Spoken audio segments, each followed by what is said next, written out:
اللہ اللہ اللہ اللہ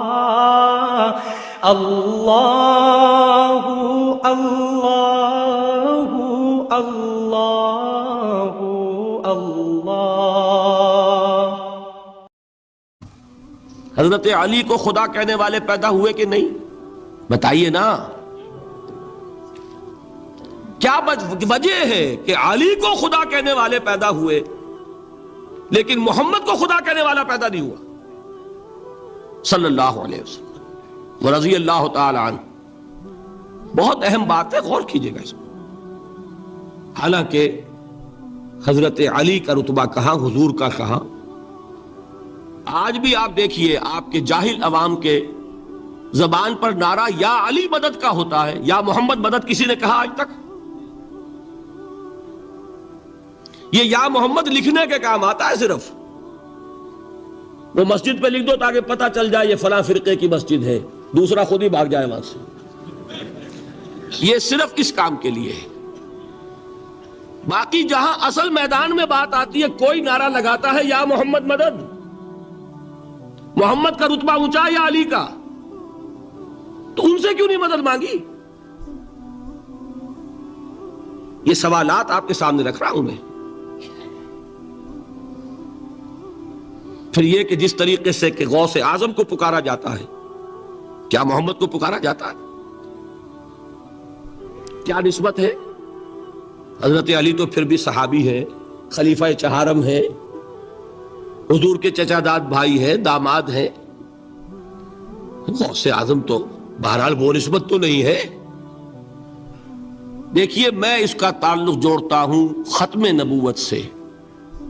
جس طرح اللہ نے خصوصی حفاظت فرمائی ہے قرآن کی، اسی طرح خصوصی حفاظت فرمائی ہے محمد الرسول اللہ۔ یہ اسپیشل پروٹیکشن ہے، ورنہ نہیں ہو سکتی تھی۔ یہ خصوصی تحفظ ہے اللہ کا۔ یہاں بگاڑ پیدا ہو جائے تو صحیح کون کرے گا؟ اب حضرت مسیح کی اصل حقیقت تو حضور نے آگے بتا دی۔ ذالک عیسی ابن مریم قول الحق الذی فیہ یمترون ما کان للہ ان یتخذ ولدا سبحانہ۔ یہ حضور نے آ کر حضرت مسیح کی حقیقت بیان کر دی کہ نہیں؟ سورہ مریم کی یہ آیات سنی تھی نجاشی رحمت اللہ علیہ نے جب حضرت جعفر ابن ابی طالب کی زبان سے، تو کیا کہا تھا تنکا اٹھا کر؟ خدا کی قسم، جو ان آیات میں مسیح کا مقام بیان ہوا ہے، مسیح اس سے تنکا بھر بھی زیادہ نہیں ہے۔ لیکن اگر محمد الرسول اللہ کو خدا کا بیٹا بنا دیا گیا ہوتا یا خدا بنا دیا گیا ہوتا تو کون آتا اس کی اصلاح کے لیے؟ جیسے قرآن مجید کا تحفظ ہے، ایسے ہی محمد الرسول اللہ کا تحفظ ہے۔ وہ تحفظ ہوا کیسے ہے؟ جتنا قرآن مجید نے ایمفیسائز کیا حضور کی بشریت کو، قل انما انا بشر مثلکم، اے نبی ان کو بتاتے رہیے، بار بار بتائیے کہ مجھے کچھ اور نہ بنا لینا، میں بھی بشر ہوں، انسان ہوں۔ ہاں مجھ پر وحی ہوتی ہے، تم پر نہیں ہوتی، یہ فرق ہے۔ میں رسول ہوں، تم نہیں ہو۔ یہ بعد میں ذرا اور مسئلہ میں واضح کروں گا، ابھی صرف یہ نوٹ کیجئے کہ یہ تحفظ جو ہے، جیسے قرآن کو تحفظ دیا لیکن اس کے لیے ذرائع بھی ہے نا۔ یہ حفظ قرآن کا سلسلہ جو ہے یہ اس کا ذریعہ بنا، یہ رمضان میں تراویح جو ہے اس کا ذریعہ بنی۔ ہمارے ملکوں کے اندر تو حفاظ کو مسجدیں نہیں ملتی، تلاش کرتے پھرتے ہیں، اور ایک جیسا کہ اینول جشن ہوتا ہے قرآن مجید کا، ہر حافظ اپنا حفظ تازہ کر رہا ہے، حفاظ لگے ہوئے ایک دوسرے کے ساتھ تازہ کرنے میں۔ یہ ذریعہ ہے اللہ تعالیٰ نے کہ جس کے ذریعے سے قرآن کو محفوظ کیا۔ تو حضور کو جو حفاظت دی اس کا ایک طریقہ کیا ہوا؟ قرآن مجید میں حضور کی بشریت کا نمایاں کرنا، اور دوسرا یہ کہ خود حضور نے ایسی باریک بینی سے روکا۔ یہ بھی آپ کو پسند نہیں تھا کہ میں آؤں تو تم کھڑے ہو جاؤ۔ سنا کہ نہیں سنا آپ نے؟ صحابہ کو آپ روکتے تھے۔ ایک صحابی کی زبان سے نکل گیا ما شاء اللہ و ما شئت، جو اللہ چاہے اور جو آپ چاہیں. فوراً ٹوک دیا اجعلتنی للہ ندن، کیا تم نے مجھے خدا کا مد مقابل بنا دیا؟ مشیت صرف اس کی ہے. یہ روک ٹوک، یہ وہ چیزیں ہیں کہ جس کی بنا پر اللہ نے تحفظ عطا فرمایا. یہ جو آپ نے فرمایا میری قبر کو کسی جلسے اور جشن کا مرکز نہ بنا لینا، فرمایا کہ نہیں فرمایا؟ اللہ تعالیٰ لعنت فرمائے بنی اسرائیل پر کہ انہوں نے اپنے نبیوں کی قبروں کو وہ میلہ گاہ بنا لیا. یہ ساری وہ ہیں، یہ تحفظات ہیں، یہ بچاؤ ہے. یہ امت کو متنبہ کیا جا رہا ہے کہ محبت اور عقیدت کا غلو جیسے پہلے ہوا، یا اہل الکتاب لا تغلو فی دینکم، اے کتاب والو اپنے دین میں غلو سے کام نہ لو. یہ غلو محبت، غلو عقیدت ہے جس کی بنا پر وہ خدا کے بیٹے بنا دیے گئے. اور اگر وہ ہوتا یہاں اللہ کا نہ معلوم اللہ کے برابر کس طریقے سے حضور کو بنا دیا جاتا. لیکن قرآن نے خود حضور نے اس کی پیش بندی کی، جس کا ظہور ہم دیکھ رہے ہیں کہ اللہ کے فضل و کرم سے یہ امت تا حال بحیثیت مجموعی محفوظ ہے.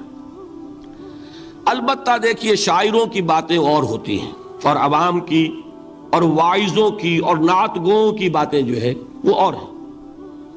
میں جس چیز کی نفی کر رہا ہوں وہ علماء کی بات ہے. شاعروں کا تو قرآن مجید کے اندر خود ہی بھاڑا پھوڑ دیا اللہ نے. وَالشُّعَرَاءُ يَتَّبِعُهُمُ الْغَاوُونَ أَلَمْ تَرَ أَنَّهُمْ فِي كُلِّ وَادٍ يَهِيمُونَ إِنَّهُمْ يَقُولُونَ مَا لَا يَفْعَلُونَ. مبالغہ نہ کریں تو شعر میں رنگ ہی پیدا نہیں ہوتا. پھر شعر کائے کو کہنا ہے نثر کہو بھائی. مبالغے سے اس میں ایک تاثیر پیدا ہوتا ہے. وہ مبالغے ہمارے شاعروں نے ہمارے نعت گوؤں نے کیے ہیں، اور اس میں اللہ تعالیٰ انہیں معاف کرے بالکل اوتار کر الفاظ بھی استعمال کر دیے. وہی جو مستوی عرش تھا خدا ہو کر اتر پڑا وہ مدینے میں مصطفیٰ ہو کر. بتائیے رام چندر جی کے بارے میں جو عقیدہ ہے، اب کیا فرق رہ گیا؟ بال برابر فرق ہے یہاں کوئی؟ اور نکتے پیدا کرتے ہیں. مدینے کی مسجد میں منبر کے اوپر بغیر عین کا ایک عرب ہم نے دیکھا. کیا سمجھ میں آیا؟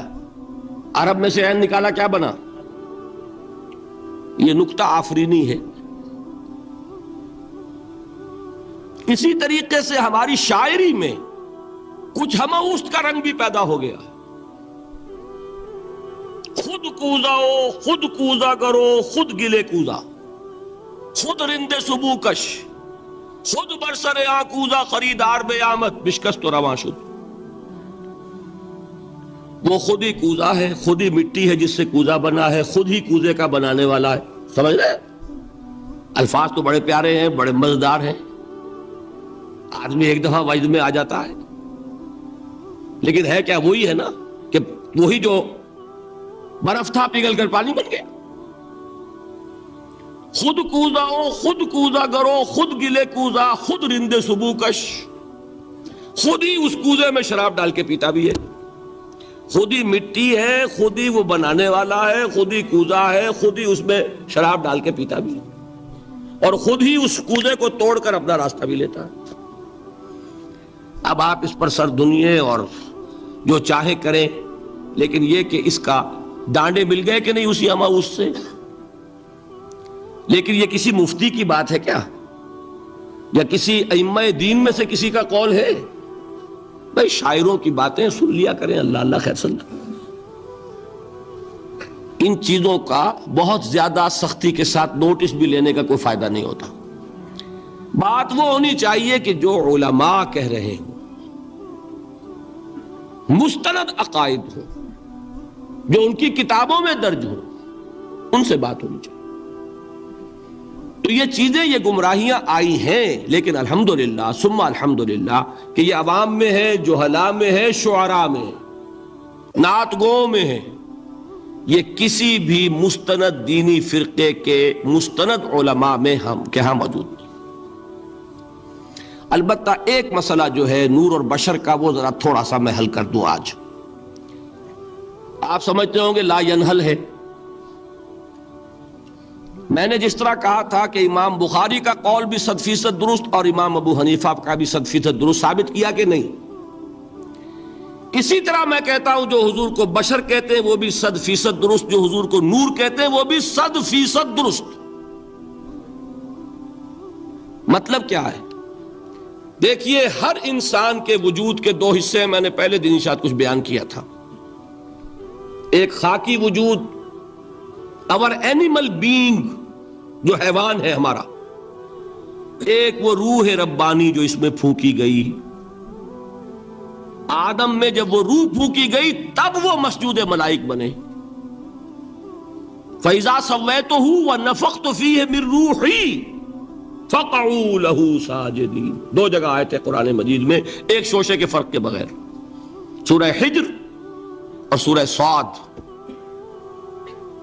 جب میں اس کو پوری طرح تیار کر لوں اور اس میں اپنی روح میں سے پھونک دوں تو گر پڑنا اس کے سامنے سجدے میں۔ ہمارا جو خاکی وجود ہے وہ ظلمانی ہے، اور جو ہمارا روحانی وجود ہے وہ نورانی ہے۔ اس کی نسبت کس سے ہے؟ اللہ سے۔ بات سمجھ میں آئی؟ لیکن ہم نے اپنے اس نورانی وجود کو اپنے خاکی ظلمانی وجود میں دفن کیا ہوا ہے، اور محمد الرسول اللہ صلی اللہ علیہ وسلم کا وہ نورانی وجود آپ کے اس خاکی وجود پر اس درجے غالب تھا کہ وہ خاکی وجود معدوم کے درجے میں ہے، لیکن وہ حضور صلی اللہ علیہ وسلم پر اثر انداز نہیں ہو سکتا۔ وہی خاکی وجود ہے جسے ہم نفس کہتے ہیں، نفس غلبہ کر سکتا ہے محمد پر صلی اللہ علیہ وسلم۔ حضور کی شخصیت کی نورانیت نے آپ کی شخصیت کے خاکی وجود کا احاطہ کیا ہوا، ہماری شخصیت کی ظلمانیت نے ہماری اس نورانیت کو گل کیا ہوا، دفن کیا ہوا، چھپایا ہوا ہے۔ بس یہ فرق ہے۔ انہیں آپ کہہ لیں نور، صحیح ہے، ان کی نورانیت غالب ہے۔ یہی بات ہے جو حضور نے اس طرح سمجھائی۔ دیکھو، ہر انسان کے ساتھ ایک شیطان ہوتا ہے۔ اب کسی صحابی نے بڑی جرت سے کام لیا، پوچھ لیا حضور کہ آپ کے ساتھ بھی ہے؟ ہر انسان کے ساتھ جو کہا نا، تو انسان تو ہے آپ بھی، جو کہ آپ کے ساتھ بھی ہے۔ آپ نے فرمایا ہے، لیکن میں نے اسے مسلمان کر رکھا۔ بات ختم ہو گئی۔ نفی نہیں ہے، وہ میرے تابع ہے، میرا مطیع ہے، مجھے غضب نہیں پہنچا سکتا، ہے تو صحیح، لیکن نہ ہونے کے درجے میں آ گیا کہ نہیں؟ یہ ہے فرق سارا۔ اور میں یہاں پہ کوٹ کرنا چاہتا ہوں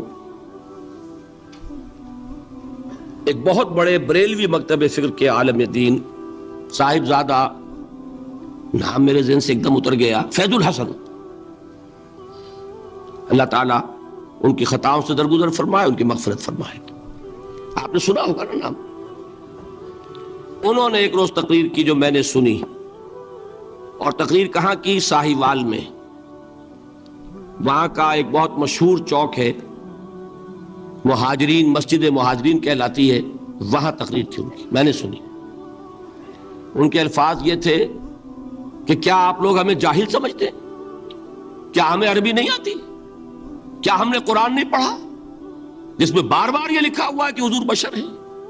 حضور بشر ہیں، لیکن اصل میں ہم حضور کی بشریت کو نمایاں کرنے کو سوء ادب سمجھتے ہیں۔ بات سمجھیے آپ نے، اس قدر پیاری بات ہے۔ انہوں نے کہا کہ آپ کے باپ کا نام کیا ہے؟ عبد الرحمن۔ آپ عبد الرحمن کہہ کے پکارتے ہیں انہیں؟ ابا جان۔ ابھی آپ نے وہ آیات سنی، حضرت ابراہیم نے اپنے مشرک باپ کو یا ابت ہے، یا ابت ہے، بڑا پیارا ترجمہ کیا، ابا جان، ابا جان۔ کیا نام لیں گے؟ آپ کے باپ کا نام ہے، نام نہیں لیتے آپ، کیوں؟ ادب کی وجہ سے۔ اسی وجہ سے ہم در حقیقت حضور کی بشریت کو نمایاں کرنے کو سوء ادب سمجھتے ہیں، ورنہ کوئی ہم جاہل ہیں، ہمیں عربی نہیں آتی، ہم نے قرآن نہیں پڑھا، ہم جانتے ہیں کہ وہ بشر۔ بات سمجھ میں آئی؟ کتنی آسانی سے مسئلہ حل ہوتا ہے، بشرطے کہ نیت حل کرنے کی ہو۔ آخر آمنہ کے بیٹے ہیں، عبداللہ کے بیٹے ہیں، عبد المطلب کے پوتے ہیں، بچپن آپ پر گزرا ہے، لڑکپن آپ پر گزرا ہے، نوجوانی آپ پر آئی ہے، جوانی آپ پر آئی ہے، شادی آپ نے کی ہے، اولاد آپ کی ہے. کون بے وقوف احمق ہوگا کہ جو آپ کی بشریت کا انکار کرے گا؟ لیکن یہ کہ جس طریقے سے اس کو بیان کیا جاتا ہے وہ ایک مسئلہ بن گیا اختلافی، وہ رد و قضا اور کھینچ تان. اور اس میں بھی سمجھ لیجئے مثلکم پر جو ایمفیسس بعض حضرات دے دیتے ہیں اپنے توحیدی جو ان کے اندر ایک مزاج ہے، اللہ تعالیٰ ان کے مزاج کو اور پختہ کرے، لیکن اس میں بھی مبالغہ کیا جاتا ہے. ایک حدیث مجھ سے سنیے جس میں حضور نے مثل کا انکار کیا. مثلکم کا مطلب اگر کسی نے یہ سمجھا کہ بالکل ہم جیسے ہیں تو بہت بڑی مغالطے میں. حضور صوم وصال سے منع فرماتے تھے، خود رکھتے تھے. صوم وصال کیا ہے؟ آج روزہ رکھا، شام کو افطار نہیں کیا، وہی روزہ رات بھر چل رہا ہے، اگلے دن بھی چل رہا ہے، شام تک کو جا کے پھر کھولا تو 2 دن کا صوم وصال ہو گیا. اگلے دن بھی نہیں کھولا، چلا تو 72 گھنٹے کا صوم وصال ہو گیا. یہ کیا ہے؟ صوم وصال. خود رکھتے تھے اور صحابہ کو روکا.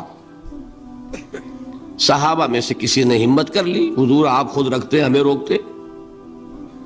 فرماتے ہیں ایکم مثلی، تم میں سے کون مجھ جیسا ہے؟ ابھی تو عند ربی، میں تو اپنے رب کے پاس رات گزارتا ہوں. هو یطعمنی ویسقین، وہ مجھے کھلاتا ہے پلاتا ہے. بتائیے کون ہے جو اس کا دعویٰ کرے گا؟ حضور کے خصائص ہیں. حضور خود فرماتے ہیں تم صرف سامنے سے دیکھتے ہو، میں پیچھے سے بھی دیکھتا ہوں. کہاں ہوا وہ مثلیت؟ اگر آپ نے بالکل اپنے جیسا سمجھ لیا تو بڑے مغالطے میں ہیں. نبی کا مقام ہے، نبی کا رتبہ ہے، نبی کے خصائص ہیں. آپ سو گئے تو آپ کی نیند، آپ کی وضو ٹوٹ گئی اور نبی سو گیا تو کہاں گئی مثلیت؟ پھر مثل اس معنی میں کہ بشر ہیں، نسل آدم سے ہیں، اس میں کوئی شک نہیں. اس معنی میں مثل ٹھیک ہے، قل انما انا بشر مثلکم. لیکن ہر اعتبار سے تو نہیں. سب سے بڑا فرق یہی ہے کہ وہی آ رہی ہے، معراج پہ تشریف لے گئے ہیں، اس دنیا میں بیٹھے ہوئے بھی جنت کا مشاہدہ فرما لیتے ہیں، کرا دیا جاتا ہے. دوزخ کا مشاہدہ کرایا جاتا ہے، فرشتے کو دیکھ رہے ہیں. یہ چیزیں ہیں. اور پھر خصائص جیسا کہ میں نے عرض کیا کہ آپ پیچھے سے بھی دیکھتے ہیں. آپ کا معاملہ یہ ہے کہ آپ اگر سو جائیں تو آپ کا وضو نہیں ختم ہوگا. یہ ساری چیزیں جو ہے ان سب کو بیلنس کیجئے تو معلوم ہوگا کہ آپ بشر بھی ہیں 100% درست. لیکن آپ کی وہ نورانیت، آپ سراج منیر، ہدایت کا روشن چراغ، آپ کی جو روح انور ہے وہ آپ کے اس جسدی وجود پر اس طریقے سے حاوی ہے کہ گویا کہ اس نے اس کی ظلمانیت کو ختم کر کے رکھ دیا. اس معنی میں کوئی کہے نور مجسم تو مجھے کوئی اعتراض نہیں. یہ ہے ان چیزوں کو جمع کرنے کی شکل، خواہ مخواہ کی کھینچ تان کے سوا کچھ نہیں. بہرحال یہ پہلا حصہ ختم ہوا، شرک فی الذات. اب آئیے شرک فی الصفات. میں نے عرض کیا تھا کہ یہ ایک بڑا علمی مسئلہ ہے اور اس میں ٹھوکر لگ جاتی ہے. وجہ کیا ہے اس کو سمجھ لیں. بنیادی بات، ہماری زبان جو ہے وہ بہت محدود ہے. ہماری ہی زبان ہے جسے اللہ نے ذریعہ بنایا اپنی ہدایت کا، ورنہ ہمارے پلے نہ پڑتی بات، ظاہر ہے نا. لیکن ہماری زبان کی محدودیت ہے. اس محدودیت کا ایک مظہر یہ ہے کہ ہم جو الفاظ اللہ کے لیے بطور صفت استعمال کرتے ہیں وہی الفاظ مخلوقات کے لیے بھی کر لیتے ہیں. اللہ موجود، ہم بھی موجود. اللہ زندہ، ہم بھی زندہ. اللہ علیم، تو انسان علیم بھی علیم نہیں، علامہ بھی ہے کہ نہیں؟ یہ تو بڑا مبالغے کا لفظ ہے. انسان علامہ ہے کہ نہیں؟ اللہ دیکھتا ہے، بصیر ہے، ہم بھی بصیر ہیں۔ اللہ سنتا ہے، سمیع ہے، ہم بھی سنتے ہیں۔ اللہ کو قدرت حاصل ہے، کچھ ہمیں بھی حاصل ہے۔ ایک مکہ مارا تھا حضرت موسیٰ نے، جان نکال دی تھی کہ نہیں؟ ہے نا کچھ نہ کچھ۔ اللہ چاہتا ہے، ہم بھی چاہتے ہیں۔ اسی دیکھیے چاہت میں وہ ہو گیا تھا جس پر روک دیا حضور نے، ما شاء اللہ وما شئت اجعلتنی للہ ندا، کیا تم نے مجھے اللہ کا مد مقابل بنا دیا؟ دھوکہ ان الفاظ کے اشتراک کی وجہ سے لگ جاتا ہے۔ بات سمجھ میں آئی؟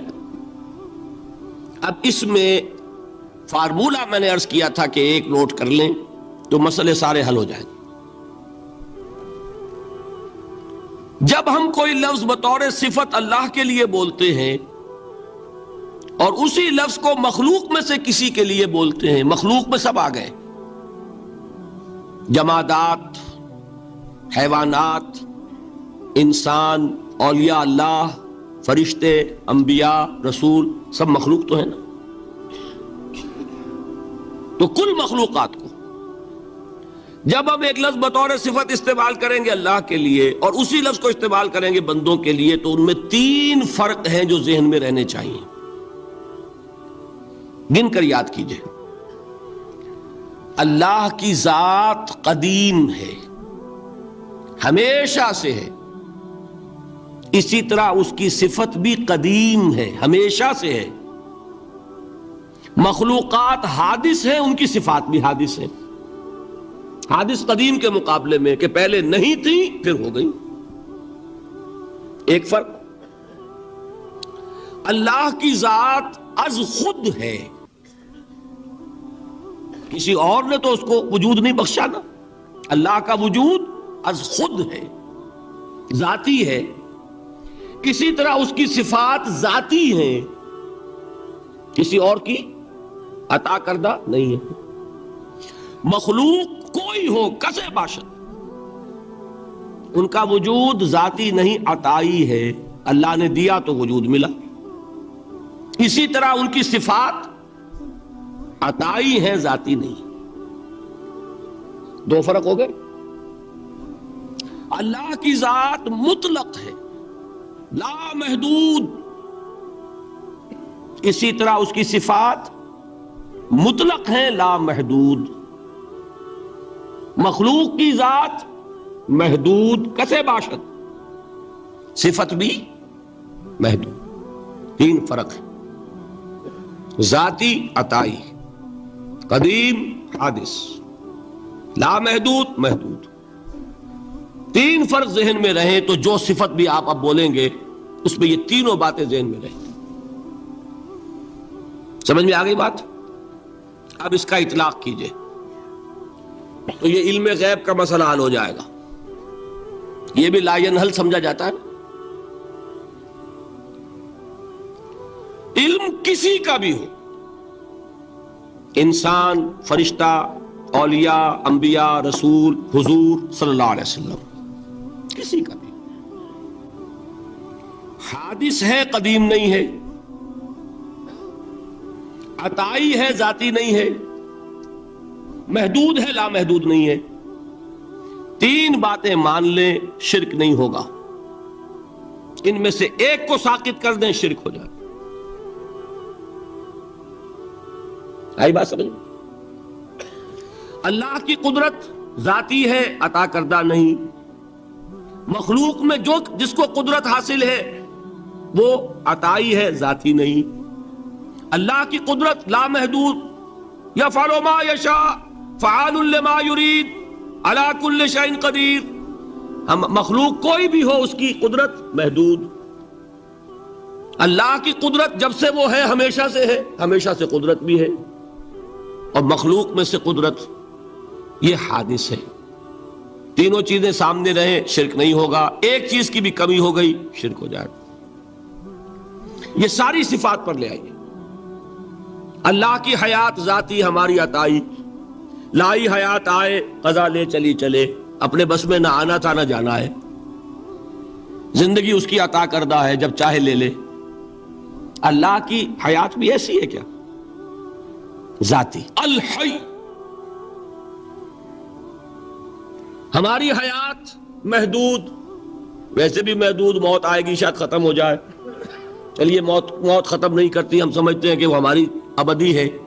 محدود اس معنی میں تو ہے کھانے کو نہ ملے تو کمزوری، ذرا کام کیا تو تکان، نیند بھی آ رہی ہے، اونگ بھی آ رہی ہے.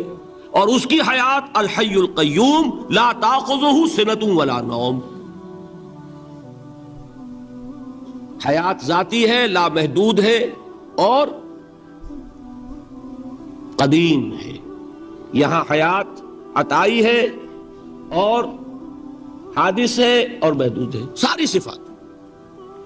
اس کو ذہن میں رکھ لیجئے. تو اب دو مسئلے میں یہاں حل کر دوں. جو لوگ کہتے ہیں حضور کو علم غیب نہیں تھا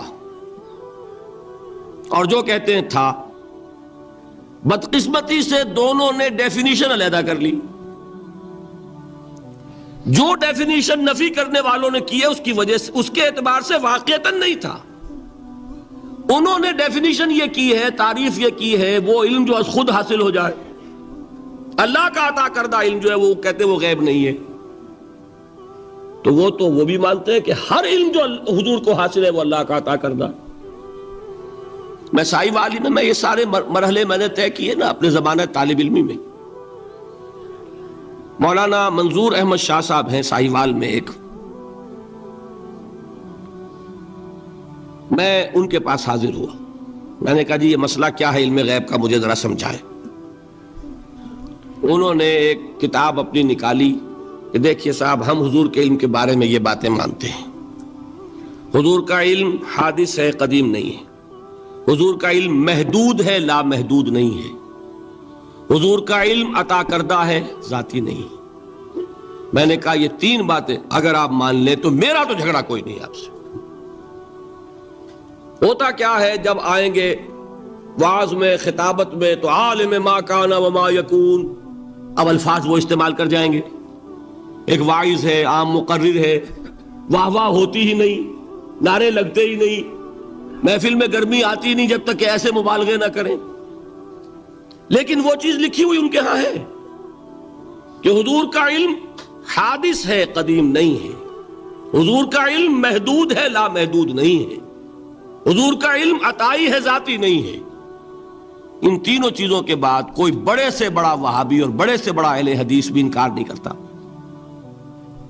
باقی یہ بات جان لیجئے کہ غیب اور حضور یا شہادہ یہ در حقیقت عام انسانوں کے اعتبار سے الفاظ استعمال ہوئے. جب قرآن میں کہا جاتا ہے عالم الغیب والشہادہ، اللہ غیب اور جو ظاہر ہے یا موجود ہے سب کا جاننے والا ہے، تو مجھے بتائیے اللہ کے لیے کوئی غیب ہے؟ اللہ کے لیے کوئی شے غیب ہے؟ تو کیوں کہا جا رہا ہے عالم الغیب والشہادہ؟ وہ ہمارے اعتبار سے کہا جا رہا ہے. جو تمہارے لیے غیب ہے اللہ اس کو بھی جانتا ہے، اور جو تمہارے سامنے اللہ اسے بھی جانتا ہے. اللہ کے لیے تو کل شہادہ ہے. کسی شے کا لا یعزب عنہ مثقال ذرۃ فی السماوات والارض، آسمانوں اور زمین کا ایک ذرہ بھی اس سے غائب نہیں ہوتا. غیب کا وجود کیا اللہ کے لیے؟ تو یہ الفاظ مستعمل ہے ریلیٹو ہمارے اعتبار سے، اور ہمارے اعتبار سے جو شے غیب ہے اس میں سے ایک حصہ اللہ دیتا ہے نبی کو، تبھی تو نبی بنا. فرشتے کو دیکھا، فرشتہ ہمارے لیے غیب ہے. جنت دکھائی کہ نہیں دکھائی، ہمارے لیے غیب ہے کہ نہیں ہے. دوزخ کا مشاہدہ کرایا کہ نہیں کرایا، ہمارے لیے وہ غیب ہے کہ نہیں ہے. جو چیزیں ہمارے لیے غیب ہیں انہی کے پردے اللہ کچھ اٹھاتا ہے. کل غیب نہیں. کل غیب کا علم ہو جائے گا تو وہ شرک ہو جائے گا. کل کا لفظ جہاں آیا شرک ہوا. جب آپ کہہ رہے ہیں محدود ہے، لا محدود نہیں ہے، تو کل کا لفظ استعمال نہیں کر سکتے. لیکن غیب میں سے کچھ علم دیا گیا تبھی تو نبی بنا، ورنہ میرے اور نبی میں فرق کیا ہوا پھر؟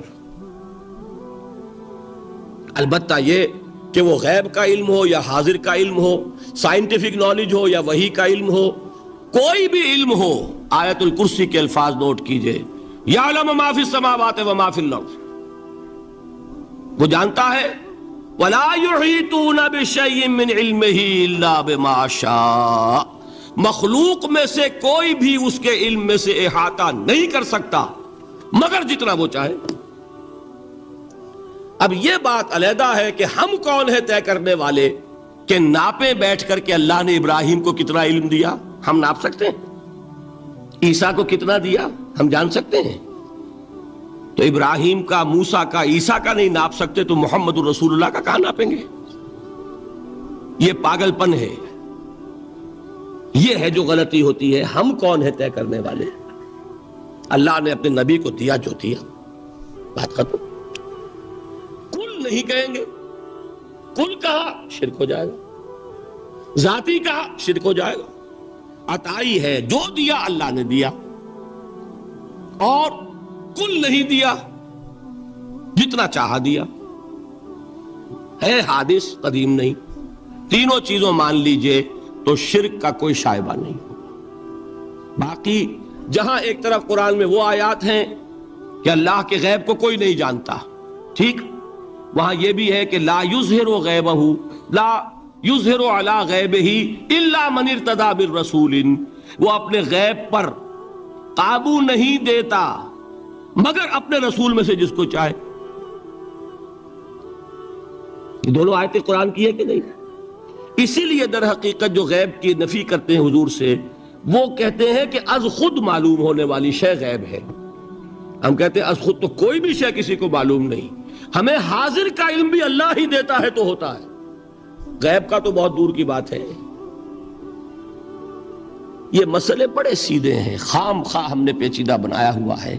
خدا کے لیے ان مسئلوں کو سلجھائیے اور جوڑیے، کاٹنے کی بجائے جوڑنے کی فکر کیجیے کہ بھائی یہ اپنی اپنی جگہ پر علیحدہ علیحدہ تم نے تعریفیں کر رکھی ہیں اس لیے جھگڑ رہے ہو،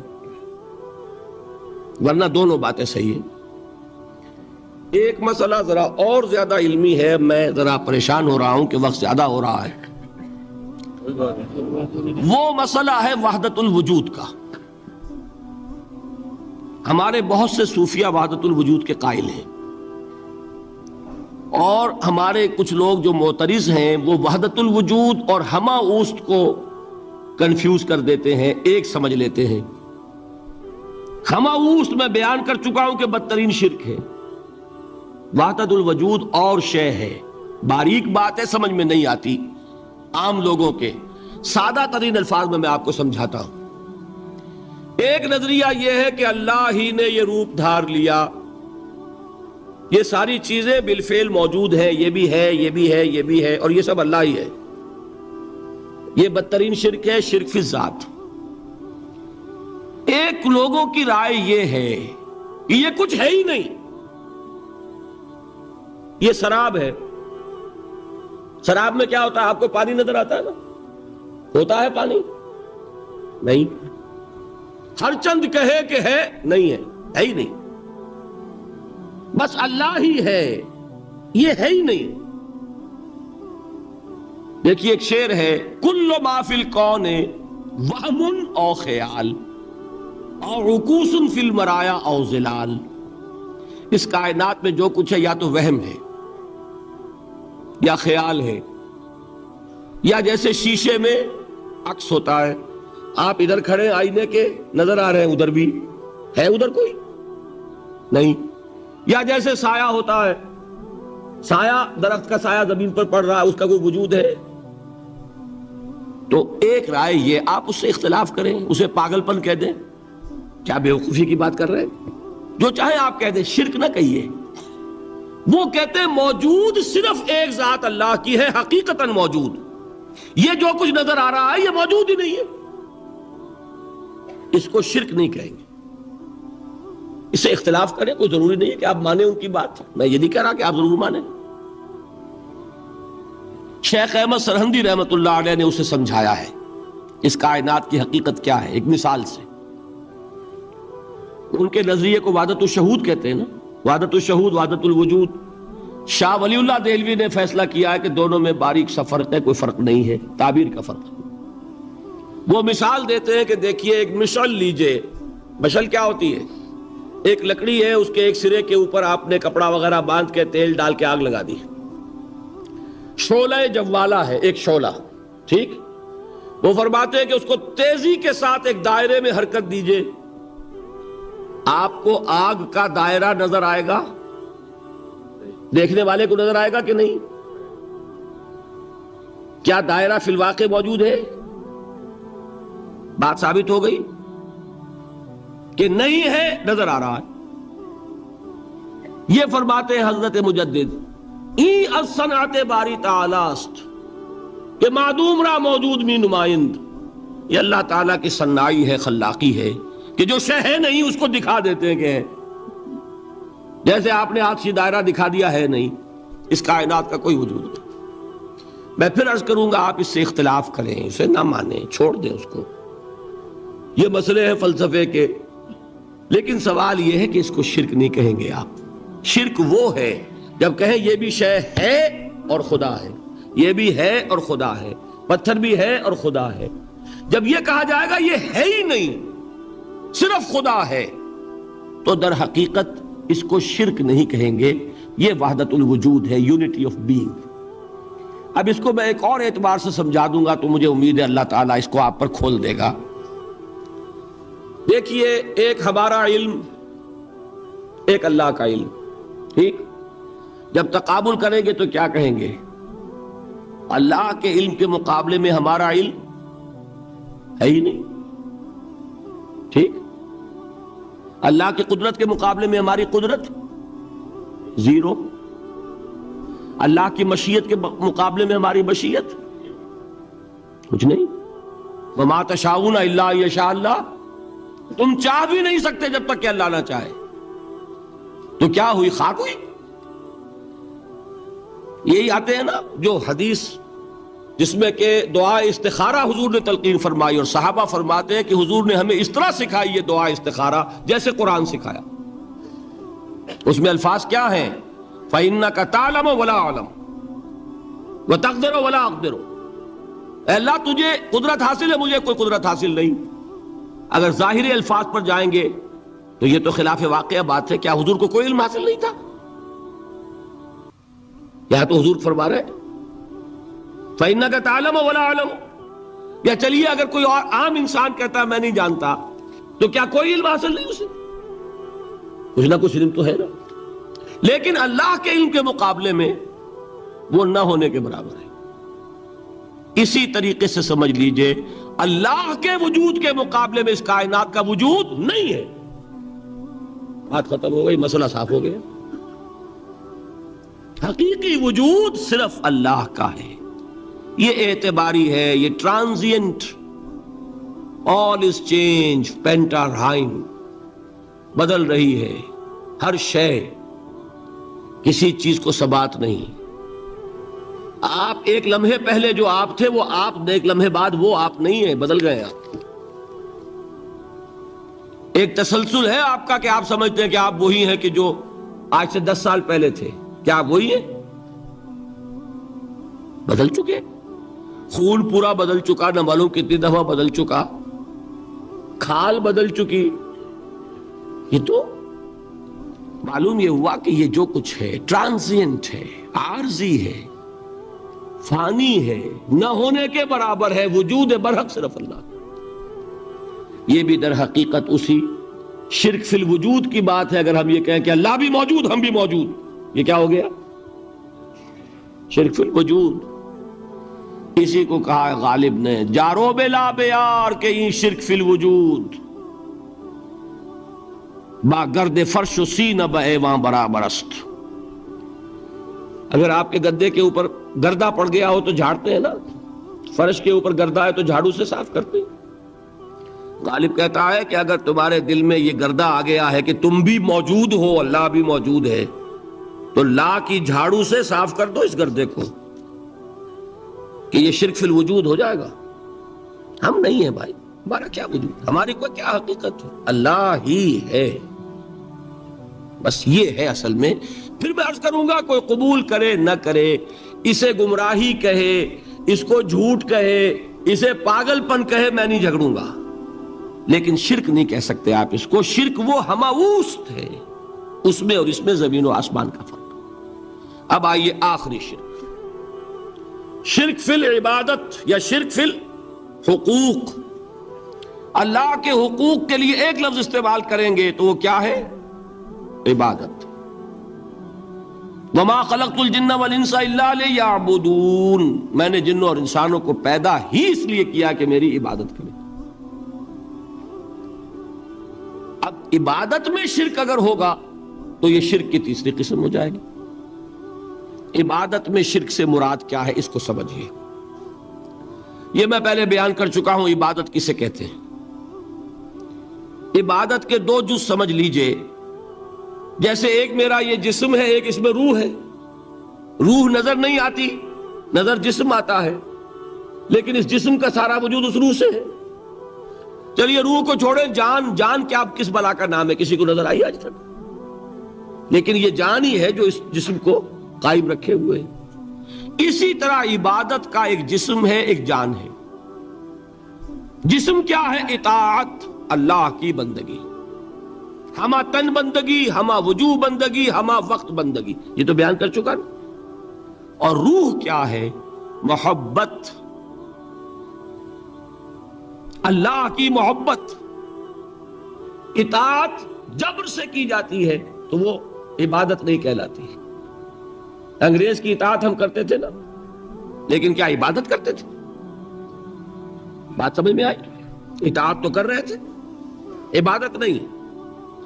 عبادت اس اطاعت کو کہتے ہیں جو کسی ہستی کی محبت سے سرشار ہو کر ہما وقت، ہما تن، ہما وجوہ کی جائے. تو جسد ظاہری کیا ہے عبادت کا؟ اطاعت. اور روح کیا ہے؟ محبت.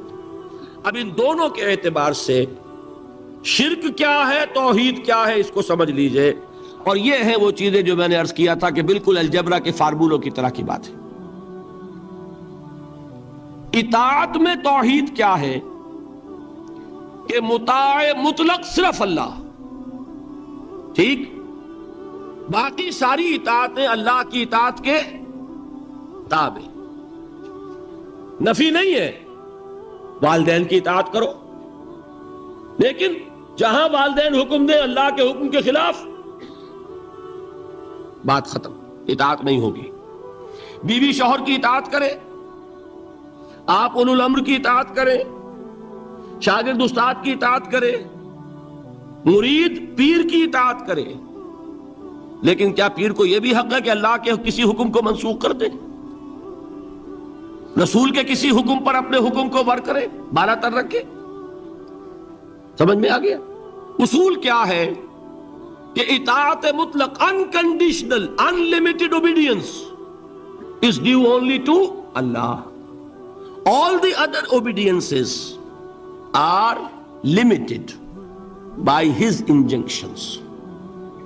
اس کو حضور نے کیسے بیان کیا؟ لا طاعت لمخلوق فی معصیت الخالق. مخلوق میں سے کسی کی اطاعت نہیں ہوگی جس میں خالق کی معصیت لازم آ رہی. جہاں اللہ کا کوئی حکم نہیں ہے آپ میرا حکم مان لیجئے، یہ شرک نہیں ہوگا. جہاں اللہ کا حکم ہے اس کے خلاف میں حکم دوں اور آپ مان لیں تو یہ شرک ہو جائے. بات سمجھ میں آ گئی کہ نہیں؟ اب اس کو اپلائی کیجئے. ایپلیکیشن بالکل انڈیویجول لیول پر کیجئے. پہلے اللہ کا حکم کیا ہے؟ فجر کا وقت ہو گیا، نماز پڑھو. نفس کا حکم کیا ہے؟ سو. آپ نے اطاعت کی نفس کی، آپ کا مطاع کون ہوا؟ نفس. اور اللہ کی معصیت میں ہوا کہ اس کے حکم کے تابع ہوا، تو آپ کا نفس کیا بن گیا؟ آپ کا خدا، معبود. یا غلطی ہے اس میں کوئی؟ اس شرک کو پہچانیے ذرا. کون بچے گا؟ اب بات سمجھ رہے؟ اگر تو وہ فارمولہ صحیح ہے تو پھر یہ اپلائی ہو گیا. اب آپ کے اندر اتنی ہمت ہونی چاہیے، یا یہ سوچئے کہ فارمولے میں غلطی ہے. یو کین ریفر بیک، آئیے دوبارہ دیکھیے، فارمولہ صحیح ہے. لا طاعت لمخلوق، میرا نفس مخلوق ہے کہ خالق ہے؟ مخلوق. میں نے اپنے نفس کی اطاعت کی اپنے خالق کی معصیت میں، تو میرا مطاع کون ہوا؟ نفس. جو مطاع ہے وہی معبود ہے، میرا معبود کون ہوا؟ نفس.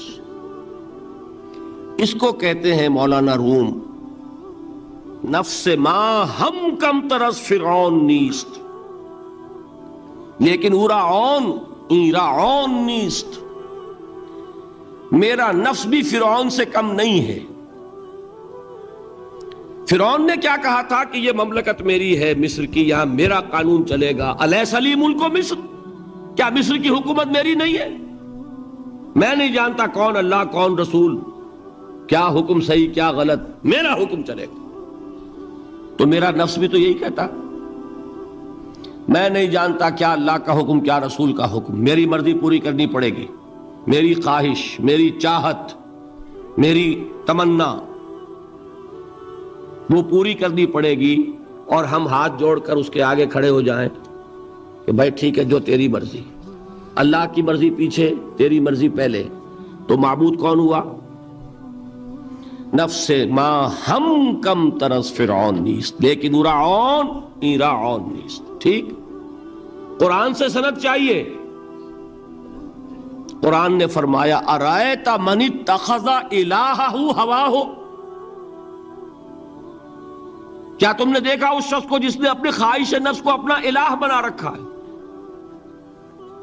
الہ کا لفظ وہ ہے جو آپ کے کلمہ طیبہ میں ہے، کہہ رہا ہے لا الہ الا اللہ، اور تسبیح پڑھ رہا ہے لا الہ الا اللہ، اور جب فارغ ہوتا ہے تو نفس کو فوراً معبود بنا لیتا ہے. ارائیت من اتخذ الہہ ہواہ، کیا تم نے دیکھا اس شخص کو جس نے بنا لیا اپنی خواہش نفس کو اپنا معبود. اچھا، اسی کو میں اب ٹاپ پر لے جا رہا ہوں، درمیان میں فل ان دی بلینکس آپ کر لیجئے گا. یہ میں نے کہا تھا انڈیویجول میں. اب آئیے کلیکٹیو لائف جو ہے، قومی زندگی، اس میں سب سے اونچی چیز کیا ہوتی ہے؟ کسی بھی ریاست کا دستور. دستور میں کیا بات طے ہوتی ہے؟ اولین کہ حاکمیت کس کی ہے. ٹھیک، اگر آپ نے کہا جمہور کی حاکمیت ہے، کسی نے کہا فلاں خاندان کی حاکمیت ہے، کیا ہوا؟ یہ ہوا کہ نہیں؟ گھبرا کیوں رہے ہیں؟ پکڑے نہیں جائیں گے؟ بات تو صحیح کہیے. قرآن کیا کہتا ہے؟ ان الحکم الا للہ. قرآن کی آیت ہے کہ نہیں؟ یہ نہیں ہے کہ تمہارا کوئی اختیار نہیں، تمہارا اختیار ہے، تم قانون سازی کر سکتے ہو، but within the limits of the injunction of the Quran and the Sunnah. اگر تم نے حاکمیت مطلقہ کا دعویٰ کیا، جو چاہوں حکم دوں، جو چاہے ہم قانون بنائیں، تو یہ حاکمیت مطلقہ ہے، اور یہی اس دور کا سب سے بڑا شرک ہے. قبر پرستی کا شرک سب کو معلوم، یہ شرک نہیں معلوم. جمہوریت ان اٹس ایسنس اس دنیا کا سب سے بڑا شرک ہے اس دور کا. Human sovereignty in any form, individual ہے تو شرک، اگر وہ پاپولر سوورنٹی ہے تو شرک، کوئی فرق نہیں واقع ہوتا. اقبال نے ایسی باتیں جو کہی ہیں وہ اصل میں اس دور کے شرکوں کو پہچانا اقبال نے، اس لیے کہ اس دور کے فلسفوں کو علماء نے پڑھا نہیں. وہ سطحی طور پر جو الفاظ ہیں ان سے کچھ بات سمجھ لیتے ہیں، گہرائی میں اتر کر فلسفہ کیا ہے، حاکمیت کسے کہتے ہیں، جمہوریت کسے کہتے ہیں. جمہوریت is popular sovereignty, know limits. جو بھی لیجسلیٹو اتھارٹی ہے عوام کے نمائندے جو قانون چاہے بنائیں، وہ ہم جنسی کو جائز کرنا چاہے اختیار ہے، دو مردوں کو میاں بیوی کی حیثیت سے لائسنس دیں رہنے کے لیے، لیگل لائسنس جائز ہے، قانون ان کا مرضی ہے جو چاہے بنائے. They don't accept any limitation to their legislative authority. We are sovereign. کیا مطلب؟ ہم جو چاہے قانون بنائیں. یہی تو شرک ہے. کیا کہا اقبال نے؟ ہم نے خود شاہی کو پہنایا ہے جمہوری لباس، جب ذرا آدم ہوا ہے خود شناس و خود نگر. ابلیس کا ایک چیلا کہتا ہے کیوں گھبراتے ہو جمہوریت جمہوریت سے؟ وہی بادشاہی ہے، ہم نے اس کو جمہوری لباس پہنا دیا ہے. پہلے ایک آدمی بادشاہ ہوتا تھا، ایک ہوتا تھا فرعون، اب ساری قوم فرعون ہے. وہ فرعون کہتا تھا نا کہ میں جو چاہوں قانون بناؤں. I don't accept any limitation to my authority. Well, I am the sovereign. آج عوام کہتے ہیں فرق کیا ہو گیا؟ میں نے کہا تھا نا کہ 2 ٹن گندگی تھی، وہ ایک کے سر پہ رکھی ہوئی تھی، آپ نے ماشا ماشا سب کو بانٹ دی، تو گندگی رہے گی، شرک تو شرک رہے گا. کوئی فرق نہیں نوعیت کے اعتبار سے. ہاں بادشاہت بھی ہو سکتی ہے جائز، اگر بادشاہ خود اللہ کا بندہ ہے، اللہ کے احکام کا پابند ہے اور اللہ کے احکام کو نافذ کر رہا ہو. داؤد بادشاہ تھے کہ نہیں؟ سلیمان بادشاہ تھے کہ نہیں؟ جمہوریت بھی ہو سکتی ہے جائز، بشرطے کہ جمہور یہ تسلیم کر لیں کانسٹیٹیوشن میں کہ ہمارا اختیار محدود ہے اللہ اور اس کے رسول کے احکام سے. اب وہ اسلامی جمہوریت ہو جائے. اسلامی بادشاہت تھی داؤد کی اور سلیمان کی. اسلامی جمہوریت اللہ کرے کہ واقعتاً حقیقتاً کسی ملک میں قائم ہو جائے، آج تک تو ہے نہیں، لیکن یہ کہ ہو جائے تو وہ اس دور کا تقاضا ہے. لیکن یہ کہ اگر ہے وہ بات کہ حاکمیت مطلقہ ہے عوام کی، تو گویا کہ عوام نے خدائی کا دعویٰ کیا. سروری زیبا فقط اس ذات بے ہمتا کو ہے، حکمراں ہے ایک وہی باقی بتان آزری. جو کوئی بھی حاکمیت کا مدعی ہے وہ آزر کا تراشا ہوا ایک بت ہے، وہ فرد ہو یا عوام ہو، قوم ہو. ہاں اللہ کو حاکم مطلق مان کر اس کے احکام کے اندر باہمی مشورے سے ایک نظام چلانا، یہ ہوگا صحیح اسلامی نظام. سمجھ میں آئی بات؟ اب آئیے دوسری چیز، محبت میں توحید کیا ہے؟ توحید فی المحبہ. یہاں بھی محبت کی نفی نہیں ہے. شوہر بیوی سے محبت کرے، بیوی شوہر سے محبت کرے، والدین اولاد سے کریں، اولاد والدین سے کرے، لیکن اللہ کی محبت سب سے بالا تر. یہ ہے توحید. کوئی ایک محبت بھی اللہ کی محبت کے برابر ہو گئی تو شرک، اور کوئی محبت اللہ کی محبت سے اونچی ہو گئی تو اب شرک سے اوپر کوئی لفظ ہمارے پاس ہے نہیں. میں نے کہا تھا نا کہ یہ تو ہماری زبان کی محدودیت ہے، ورنہ تو وہ شرک سے اوپر کا کوئی لفظ ہونا چاہیے نا. برابر ہو گئی تو شرک ہے. ہاں ساری محبت اللہ کی محبت کے تابع. توحید کیا ہے؟ والذین آمنوا اشد حبا للہ. اشد، اہل ایمان وہ ہے جو اللہ کی محبت میں سب سے شدید ہے.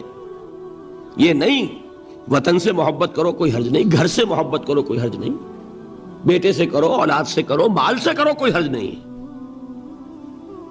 لیکن مال کی محبت اللہ کی محبت کے برابر نہ ہو جائے. اللہ اللہ اللہ اللہ اللہ اللہ اللہ